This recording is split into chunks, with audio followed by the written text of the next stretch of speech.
Bonsoir, bienvenue à chacun et chacune d'entre vous. Ce soir, le regroupement des Auberges du Cœur procède au lancement du livre Les Auberges du Cœur, l'art de raccrocher. Il faut que je le demande? Okay. L'art de raccrocher les jeunes. Ce livre-là, c'est un livre d'images et d'histoires de solidarité. La solidarité, on en a beaucoup parlé au cours des derniers mois, surtout lors de notre printemps érable, comme on l'a appelé. Mais on a l'impression quelquefois que la solidarité ne s'exprime que par à-coups, lors d'occasions particulières, et qu'ensuite chacune retourne dans un monde qu'on qualifie volontiers d'individualiste, même d'égoïste. Bien sûr, aussi, on vit au Québec, qu'on dit qui fait preuve de solidarité envers les plus mal pris. On a même un ministère de l'Emploi et de la Solidarité. Mais cette solidarité apparaît bien maganée entre celui qui produit son rapport d'impôt et le jeune chômeur qui se voit refuser l'accès au programme de formation qui le remettrait sur les rails parce qu'il n'entre pas dans les critères de statistiques de réussite et de rendement. Bien fragile et bien invisible solidarité aussi quand les médias font état de ceux plus riches, criant l'injustice on leur en demande un peu plus, ou encore ceux, souvent plus riches encore, qui détournent au passage une enveloppe brune à leur profit. On peut comprendre alors que la solidarité nous apparaisse plutôt comme l'exception plutôt que la règle.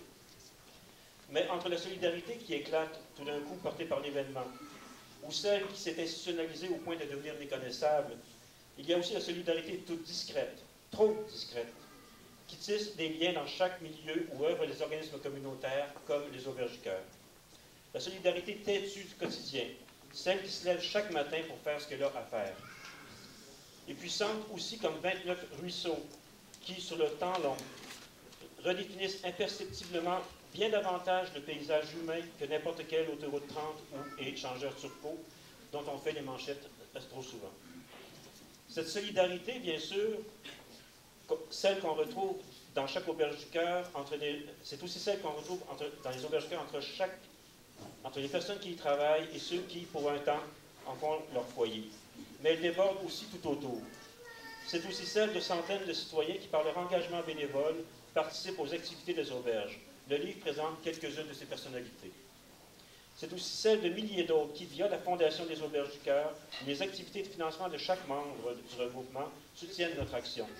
C'est celle d'Ariane Aymon et de Dominique Lafont qui ont fait un voyage au cœur des auberges et en ont ramené des mots et des images qui témoignent de l'énergie que nous transmettent 3000 jeunes chaque année, qui nous font le privilège de nous faire confiance et de nous demander un peu d'aide.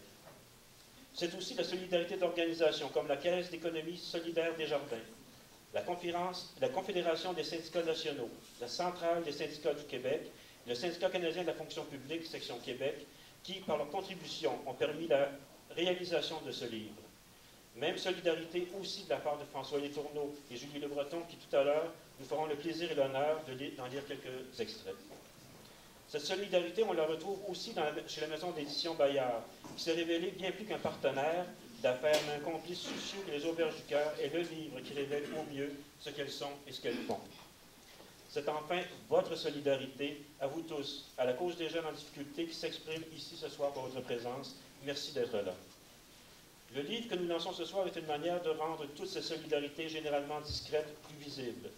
De cette solidarité du quotidien naissent l'espérance et la confiance d'une vie meilleure pour ces jeunes que nous accueillons dans les Auberges du Cœur et en conséquence pour tout le Québec d'aujourd'hui et de demain.